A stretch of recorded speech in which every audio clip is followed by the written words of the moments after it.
Hi guys, Andy from Survival School. Wandering around the woods, sourcing firewood, came across this old log stump, okay, and what it has is some splits in it already, okay. It's quite a nice long one, okay, nice and dry. It's got some splits in the middle, so I thought let's make a Swedish fire torch. Now, Swedish fire torches, obviously from Sweden, and designed originally to be built on snow. Okay, so if we've got a bed of snow down here, okay, if you light a fire on the snow, just on the ground, it's just going to melt into the snow. Not only put your fire out, but it's going to sink straight down depending on how thick the snow is. So Swedish fire torch, designed to keep your fire off of the snow. So I've got a nice big stump here. It's already got splits in it. I'm going to take my axe and try and do some more splits. And then what I'm going to do is I'm going to get some quick sticks, so some small kindling, stick that in there. We could light that if we had silver birch. We could just then stick that in there and light that with sparks and then get our Swedish fire torch going. But what I'm going to use is, with the kindling in there as well, I'm going to use my Fire Dragon gel fire lighter, pour some of that in there, get some sparks in there, and that should go up nice and well. So I'm going to get some more splits in there with my axe, just to open it up a little bit so we can get more kindling in there. Just try and split it a little bit.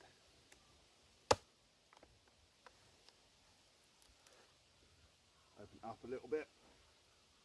So it's already got some splits in there, so that's going to do the job. So if we can open it up a little bit more. There we go. So we can get some good kindling inside the middle of this split log. Okay, so there's other methods of doing the Swedish fire torch. So we can get a round of wood, a log or a stump, and we can split it all the way down. And then we can get some wire or something and attach that back up into a stump again and then light that. But with a nice big one like this, the top split, we should be able to just get the top burning away nicely.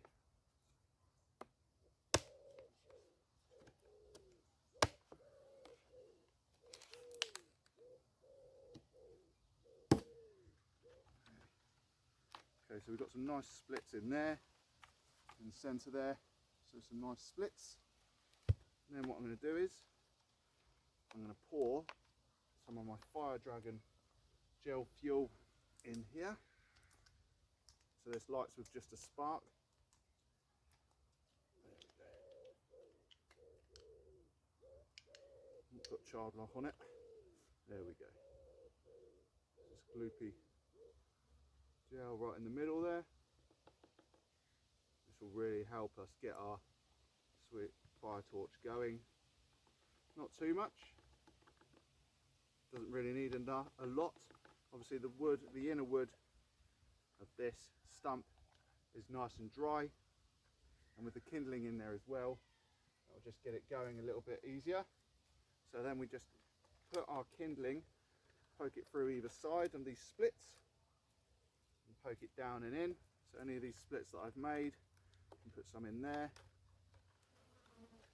Tuck that in there. The drier and the finer it is, the better at getting this fire torch going.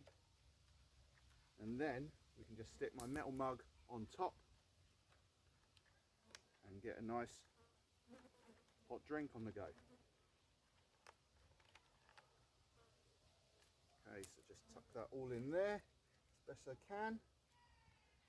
Down from the side here. And then we can hit some sparks in there. Just put a bit more gel on the top. Just get the sparks on there. There we go. So there's not much used out of this gel. There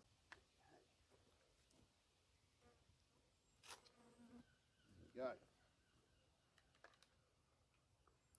So we've got that lit now, so hopefully that gel, that Fire Dragon gel fuel, is going to take, and then going to take all that kindling that's in there.